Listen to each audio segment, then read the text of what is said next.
As soon as someone mentions Sicily, the first thing that comes to mind is the Mafia. And most people have a clear image of what the Mafia is: an organized crime family with their own particular code of honor, customs, and rules of recruitment. With their fingers in a lot of rather sticky pies, including money laundering, gambling, prostitution, protection, match fixing, political corruption, and even murder for hire, the list of the Mafia's alleged activities is long and, for them, very lucrative. Most of what we think we know about the Mafia has been brought to us through film and literature, such as Mario Puzo's work of fiction, The Godfather, which was also made into an epic gangster movie, and Goodfellas, a biographical film based on the life of mobster Henry Hill. But just what is the Mafia? To find out, we need to go right back to the very beginning and take a look at its origins. There, we find out about Sicily's transition from feudalism to capitalism, and its fascist suppression, before the growing Mafia spread its tendrils across the globe to influence world affairs, politics, society, and culture. Welcome to Organized Crime Files. Shades of Grey. It's worth noting that in the 1960s, one English travel writer referred to the primeval mentality of the Sicilian subconscious. Mafianess and the Sicilian culture have often been confused, and that suited the organized crime syndicate perfectly. If outsiders thought that the Sicilian way of life, like preferring to settle disputes among themselves rather than involving the authorities, was just their way, then that was fine. How could they be held accountable if the whole island was to blame? As the Italian saying goes, if everyone is guilty, no one is guilty. Creating a smokescreen in which there was no secret criminal society and it was all just a conspiracy theory made up by people who did not understand the innate sense of pride of the Sicilians or their violent passion and notion of honor was one of the best pieces of propaganda the Mafia ever used. It was so successful that the criminal workings of the organization remained just a suspicion until 1982, when Tommaso Buscetta sat down with anti-mafia commission prosecutor Giovanni Falcone and spilled the beans on the whole outfit. With this in mind, it's probably best to mention that finding out the whole truth and nothing but the truth about a shady criminal business is a big ask. By their very nature, the Mafia are not particularly helpful when it comes to dishing the dirt on their activities. Just know that we've done our best to provide you with the facts from the research available to us, and we've tried to avoid making assumptions or using guesswork. The word. The word Mafia has become a generic term for any organized crime ring anywhere in the world. Yes, you could use their brand names, such as the Bratva or the Triads, but if you said the Russian Mafia or the Chinese Mafia, people would know what you meant. The starting point for the word Mafia has its origins in Sicily, the largest island in the Mediterranean. On a map, Sicily looks like it's been kicked into the sea by the boot-shaped Italy. The origins of the word Mafia are not clear-cut. It's possible it was derived from the dialects of northern Italy, where mafia indicated a bold action, or it could be influenced by the island's Arabic roots, as mayas means aggressive boasting or bragging. It could even be derived from the term Ma-Afir, who were a tribe that once ruled Palermo, the capital of Sicily. Whatever the source, the word mafia has become a generic byword, an umbrella name like Coke has become synonymous with any type of cola, or Google as the name for all types of internet search. Those on the inside never use the term mafia anyway, referring to themselves as Cosa Nostra, meaning our thing. When Tommaso Buscetta, who the Mafia referred to as pentiti or turncoat, spoke about his work, he said that the word Mafia was a literary creation. Sicilian Mafia members have also used other names, such as the Honored Society, Men of Honor, and Men of Respect. Blame Napoleon. It all began in the 19th century. Before 1860, the Sicilians had lived under the rule of various conquerors, the Romans, the Arabs, the Byzantines, but the Romans introduced their feudalism system into Sicilian society. The nobility owned most of the land and used private armies and manorial courts. In the early 19th century, when Napoleon was doing his conquering thing all over Europe, the British established a diplomatic presence in Sicily to keep shipping routes open. They built fortresses there and dismantled the political power on the island. So the feudal barons began to sell off or rent their lands to private citizens. The law of primogeniture was ended, whereby the firstborn child would inherit the parents' entire estate, so land could no longer be confiscated to settle debts. 20% of Sicilian land became owned by the peasants. Then, in 1860, General Giuseppe Garibaldi invaded during the unification, and 3/4 of Sicilians voted to become part of the Kingdom of Italy. With this annexation, even more land was shared between public citizens and the church. By 1862, the number of landowners had risen to 20,000 from just 2,000 in under 50 years, and with the new Italian government in place, chaos and crime reigned in Sicily. The nobility had kept private armies and oversaw their own laws and punishments. Now, the men were no longer needed, as the state took over law enforcement on the island, so the barons released them. Inevitably, with so many more property owners, it wasn't long before there were disputes over land borders, contracts, and transactions. Properties needed protection, and it was clear that the new authorities were falling short of the task. For one thing, there weren't enough policemen to go around. In fact, there were only 350 on the entire island, covering an area of almost 26,000 square kilometers. Some towns only saw officers every few months to pick up troublemakers. Rising food prices and the loss of common feudal lands led to petty stealing. And the lemons. Added into the mix was the boom in commerce. After James Linn's clinical experiment to cure scurvy was successful, the British Royal Navy wanted as much lemon juice as it could get its hands on. In Sicily, the demand for Sicilian lemons boomed. Now, banditry was on the increase. Let's not forget there were hundreds of men recently released from their enforcement jobs, and the constabulary was practically useless. Property owners and merchants alike found themselves at the mercy of these bandits and were desperate for some kind of outside protection. Those with the money to do so hired groups of young men to pursue the thieves. These companies at arms tracked down the bandits and negotiated terms for the return of any stolen goods, along with a pardon for the thieves, as well as a fee from the victim. The problem here was that the company at arms was usually made up of the most violent and skilled criminals and bandits anyway. Yes, it was a short-term solution in light of the shortage of police, but the cure caused more problems than it solved, as the men doing the controlling colluded with their former associates. These protection groups established themselves as the first Sicilian Mafia clans, and the idea of extortion took hold. What if they took money from the landowners as insurance against the bandits? It could be in the form of a tribute. Then, those who refused to pay would find themselves not just in danger from the bandits, but also at the mercy of the Mafia.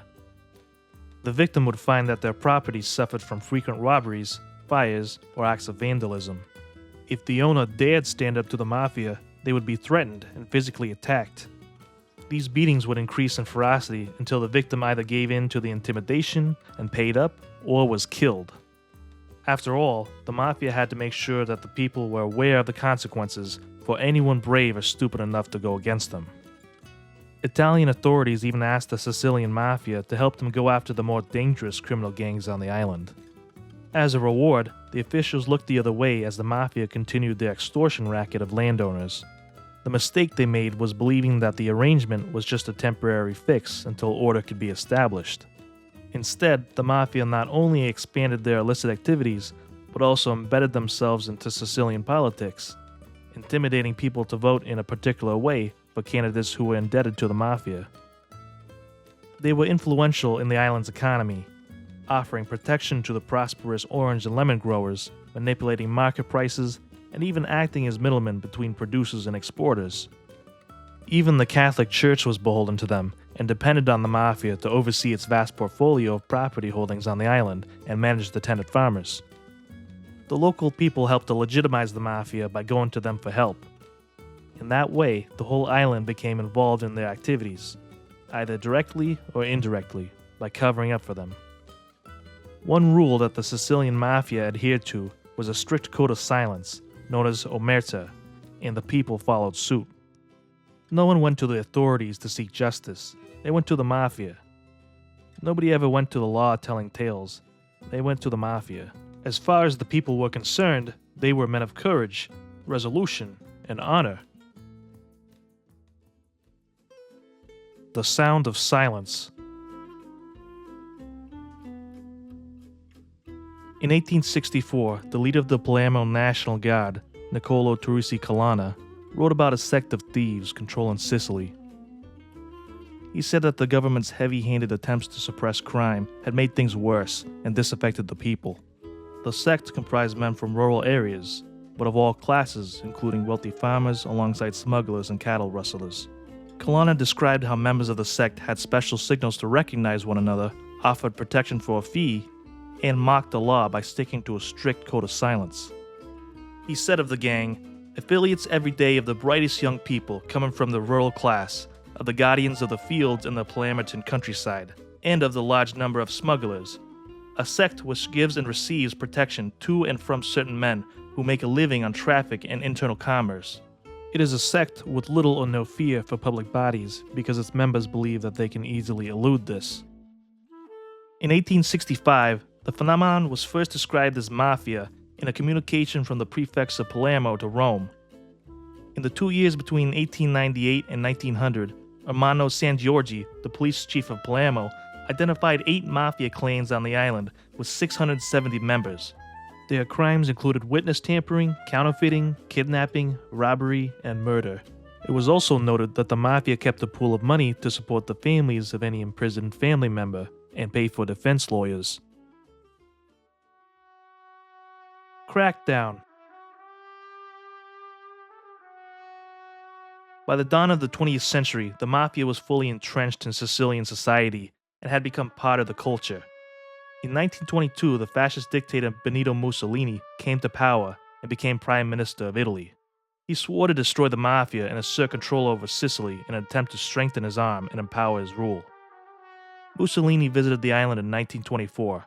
In the mountain town of Piano de Greci, he was greeted by Mayor Francesco Cuccia, who not surprisingly was also the local mafia boss.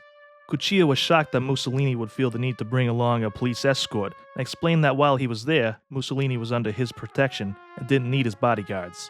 The dictator rebuked Cuccia's offer, and as the mafia felt insulted, they informed the people to stay away from Mussolini's upcoming speech. Mussolini was enraged and declared war against the Sicilian mafia.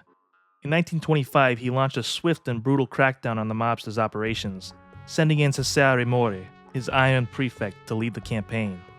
More came down hard on the mafia, with his special powers and a small army of militiamen, police officers, and the Carabinieri, the national gendarmerie of Italy, going from town to town and rounding up suspects. To force the gangsters to surrender, heavy-handed tactics like kidnapping family members, selling property, and publicly slaughtering livestock were used. Those who cooperated with prosecutors were generally on the losing end of a mafia feud and saw it as a way of getting revenge or protection. More than 11,000 suspects had been arrested by 1928, with confessions obtained through beatings and torture. Over 1,200 were convicted, mostly poor peasants and gabellati, farm leaseholders, and many were put on trial together. Needless to say, the murder rate in Sicily fell dramatically during this time. Mussolini recalled More to Rome in 1929, and the crusade ended. Although the campaign successfully suppressed the Sicilian mafia, the crime syndicate was far from defeated. The Promise. Giovanni Busca was a member of the Corleonesi clan of the Sicilian mafia. After his arrest in 1996 for his involvement in the murder of anti-mafia Giovanni Falcone, Busca broke the rules of Omerta and described his initiation ceremony, in which he was made a full member of Cosa Nostra. He stated that he was invited to a banquet at a country house where he was made to swear allegiance and silence until death. Busca was taken to a room where several mafiosi members were sitting around a table. On the table were a pistol, a dagger, and a piece of paper bearing the image of the Madonna. Busca's commitment to the family was questioned, and he was also asked about his feelings regarding criminality and murder. This was even though he had already proved himself more than capable of carrying out those acts. When they were satisfied with his answers, Salvatore Rina, the most powerful boss of the Cosa Nostra at the time, pricked Busca's finger with a needle and smeared his blood on the image of the Madonna. Busca was told to hold the image in his cupped hands while Rina set it alight. As Busca was juggling the burning paper in his hands, Rina told him, "If you betray Cosa Nostra, your flesh will burn like this saint." The burning of the image symbolized the death of his old self and his rebirth as a man of honor.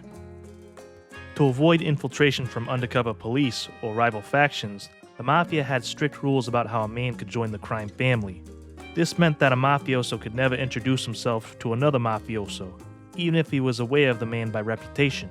If he wants a face-to-face meeting, a third party who knows both men personally can arrange it and introduce the men to each other. That way the go-between can vouch for the authenticity of both men. This even applies to family members. During the 1950s, when Indelicado Amadeo went through his initiation in the US, he returned to Sicily but was unable to tell his mafioso father of his induction into the Mafia. Instead, Amadeo had to wait for an American Mafia member who knew of the initiation to come to the island and introduce the son to his own father. Unwritten Rules. Only Sicilian men can be members of Cosa Nostra. Those with close links to lawmen such as police or judges are barred. Boys as young as 16 have been inducted as there is no age limit. Skills that are required are courage, obedience, discretion, and a lack of compassion, as the act of murder is almost always required as the ultimate test, even if the profession of a full-time assassin is not on the cards. Murder is needed as proof of loyalty, as a guarantee that he will keep his mouth shut about the organization, as he can't break omerta without implicating himself. The penalty for breaking the code of silence is death, and relatives of the transgressor might also be murdered. Mafioso don't call the police when a crime has been committed. They deal with the problem themselves. Otherwise, he would be seen as weak and vulnerable in the eyes of his enemy. Civilians who have dealings with the Mafia are also expected to be discreet under the threat of death. In 1987, the Sicilian mafioso informant Antonino Calderone explained how a clan was organized. At the lowest level are the soldiers, divided up into groups with anywhere between 10 and 30 men, and supervised by a capo di cina. Each capo has an elected boss of a local family that he reports to. This boss has an underboss and a consigliere or counselor. 3 families in a territory become a district or mandamento, and the head of each district is a member of Cosa Nostra's parliament. The structure varies depending on the size of the clan, and Calderone stated that the organization of the American Mafia was very similar, and although it had been born out of the Sicilian Mafia, the two groups were separate. Being a member of one did not automatically make you a member of the other. The underboss might be a family member like a son, nephew, or brother who can take over if the boss is ill, imprisoned, or assassinated. Consigliere advises the boss, especially on financial matters. The murders of politicians, policemen, or other mafiosi are seen as significant and need to be approved and planned at the highest level.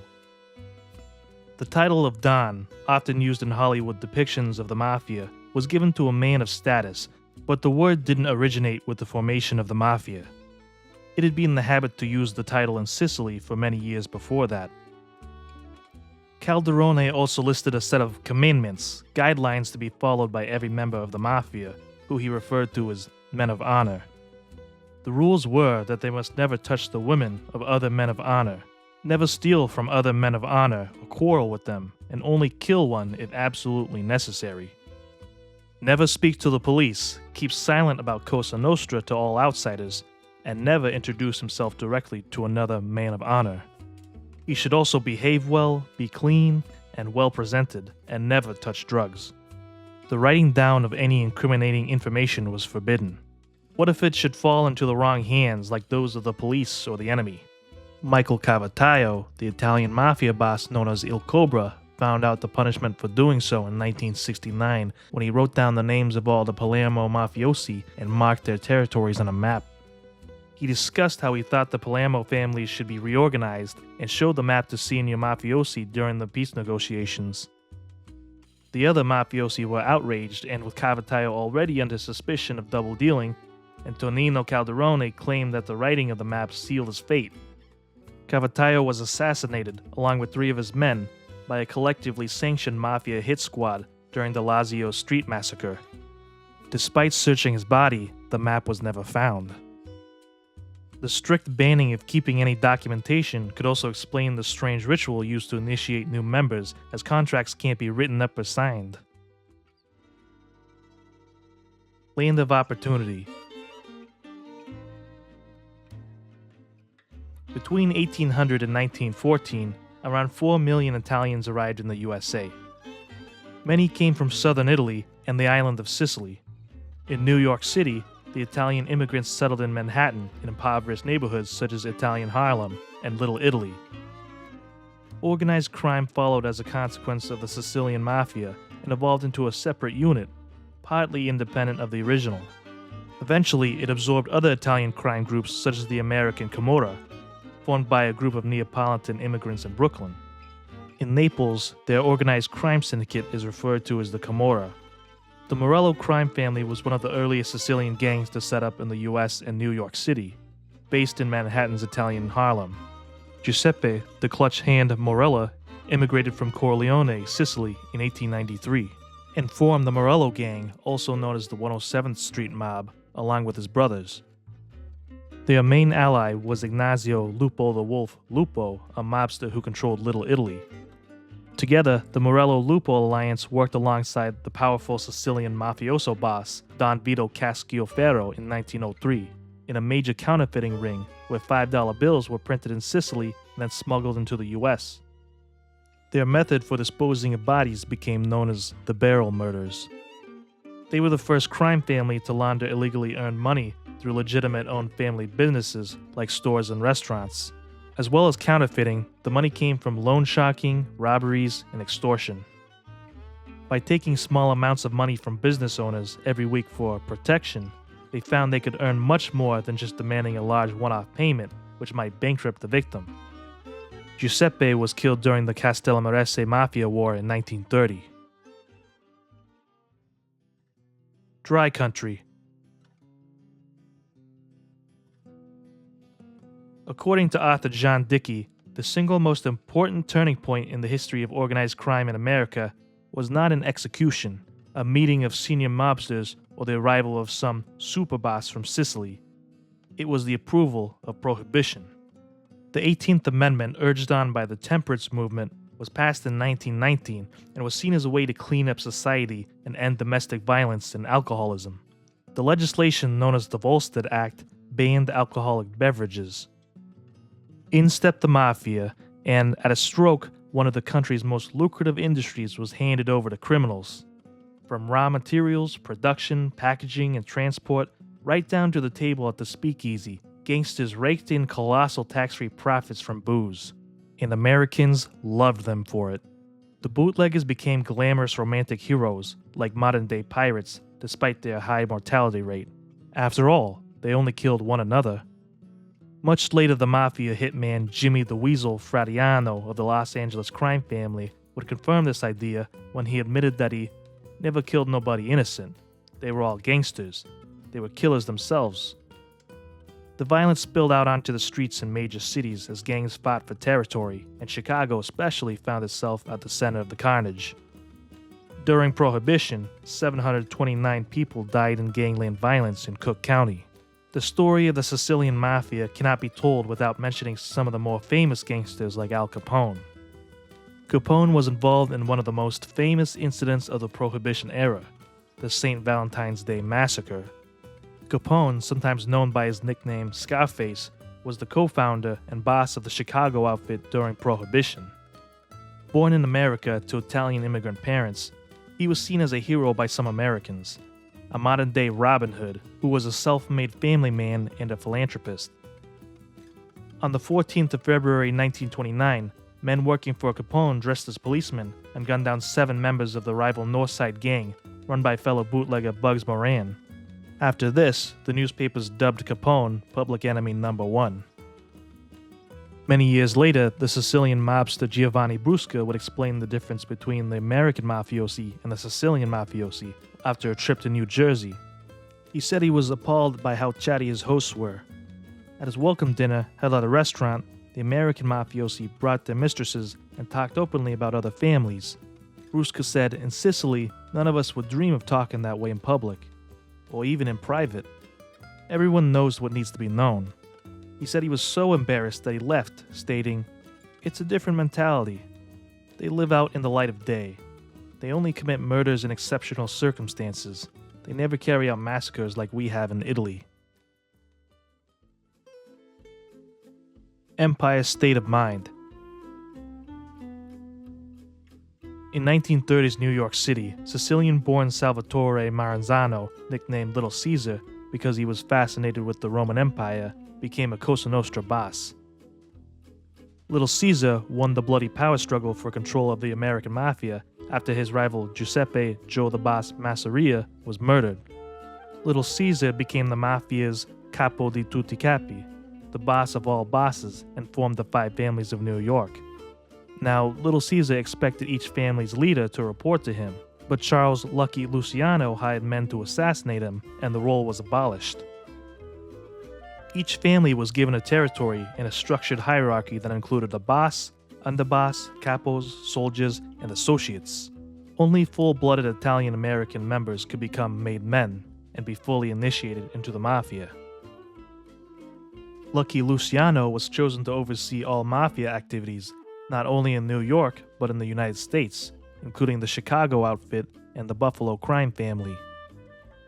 In 1963, mobster Joseph Michael Valachi became the first member of the Italian-American Mafia to acknowledge its existence. He disclosed the New York Five Families were now known as the Bonanno, Colombo, Gambino, Genovese, and Lucchese, having developed from the original formation in the 1930s. The rise of the American Mafia continued long after the end of Prohibition. It diversified and used both old and new criminal activities to make money. Vendetta. In 1943, around 500,000 Allied troops invaded Sicily. Crime rates soared in the aftermath of disorder and confusion. Prisoners escaped from prisons, banditry resumed, and the black market flourished. During the first 6 months of occupation, the Allied forces had to dismantle most institutions and begin again. So the police and the carabinieri were disbanded and party politics was banned. As fascist mayors were deposed, ironically they were replaced by mafiosi such as the legendary and influential boss Don Carlo Vizzini and the semi-illiterate thug Giuseppe Genco Russo, and the mafia clans reformed. During the 1950s, mafia boss Joseph Bonanno returned to Sicily to oversee his heroin operations. Anticipating competition from the lucrative American drug market would be intense, he established a Sicilian Mafia Commission to intercede in any disputes. Nevertheless, the first Mafia War kicked off in 1962, when a shipment of drugs turned up a little light. Many civilians were caught in the crossfire, along with the policemen and 6 military officers who were killed.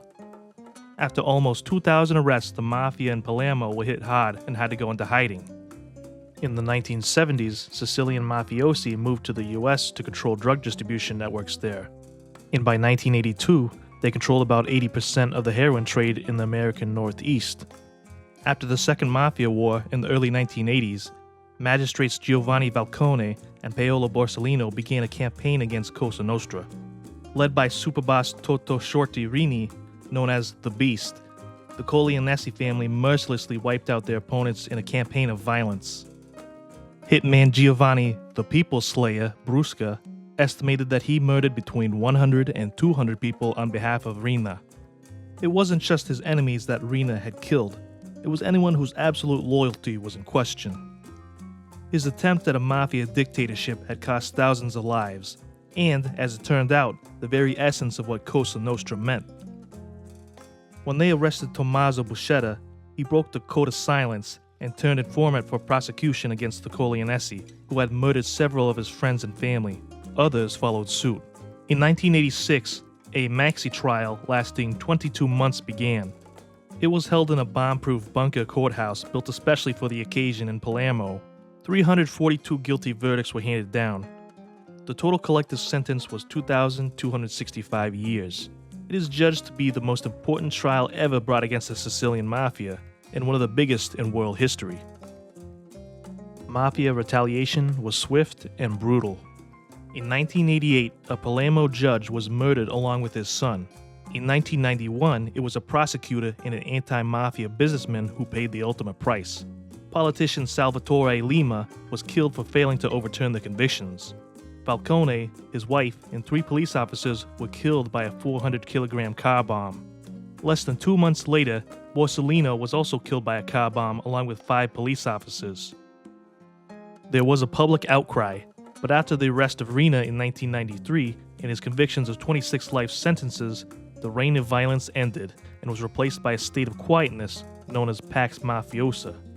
Murders of state officials were ended, as well as of those of informants and their families. By the late 90s, a destabilized Cosa Nostra had given way to the 'Ndrangheta crime gang from Calabria when it came to any illegal drug dealings. In 2018, investigators claimed that the New York American Mafia had set up a profitable food export company with the Sicilian Mafia. There were links with the Gambino crime family. The Italian newspaper La Repubblica wrote, "Off they go through the streets of Passo di Regano, Bocca di Falco, Torretta, and at the same time, Brooklyn, Staten Island, New Jersey. Because from Sicily to the US, the old mafia has returned." Legacy. So it would seem that we can blame Napoleon and lemons for the rise of the mafia.